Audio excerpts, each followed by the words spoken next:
The first thing a lot of owners do when they notice any behavioral issues in their dog, whether that's reactive behaviors, impulse control issues, unwanted frustrated behaviors, or even just general chaos, is think, ooh, more training, more obedience, more socialization, more exposure. But spoiler warning, a lot of behavioral issues and problems aren't actually training problems, they are lifestyle problems. But before I dive in, let me quickly introduce myself. I'm Junior, I'm the founder of Paws of Wisdom. I specialize in helping dysregulated and over-the-top dogs and their overwhelmed owners cut through the chaos, find clarity, and get back onto the same page. So what's wrong with training first? Absolutely nothing. Some dogs take to train like that. You can get through reactivity, you can teach impulse control with no issue at all. But for some dogs, the more dysregulated ones, these dogs have their lifestyle working against them. So no matter what pressure we start to add, no matter the corrections, no matter the training, no matter how much exposure we pile on, it makes no difference, because at the end of the day, the issue is stemming from their daily lifestyle first. What does a dysregulated lifestyle look like?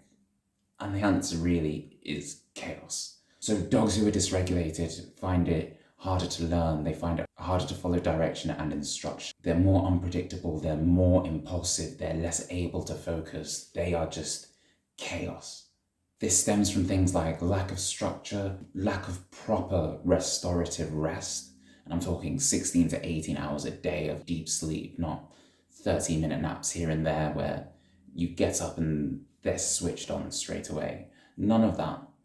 They need that restorative sleep. A lot of them are lacking outlets to express their drive and to put that frustration and to feel more like a dog. And a lot of them just aren't getting enough meaningful mental stimulation and challenges in throughout the day. Let me give you some examples. A dog who may be digging up the garden constantly. A lot of owners will deal with this by going on more walks. They'll deal with this by trying to correct the behavior. They'll deal with this by trying to just get that energy out. But the problem isn't the energy, the problem isn't the behavior, the problem is that that dog does not have a purposeful outlet that allows them to express that drive. A lot of dogs who go through unwanted, frustrated behaviors, these stem from unmet needs. These dogs don't have the opportunity to express said drive. This goes for dogs that bark all day during the house. This goes for dogs who lunge at cars and nip at feet. They don't have the opportunity to express their drives how they really need to, so they find ways to do it themselves. Or if we're dealing with a reactive dog, a lot of owners to think that the best thing to do is to socialize their dog more, take it out more, expose it to more, hoping that by adding exposure, that dog will be calmer. But the issue is that dog already can't cope.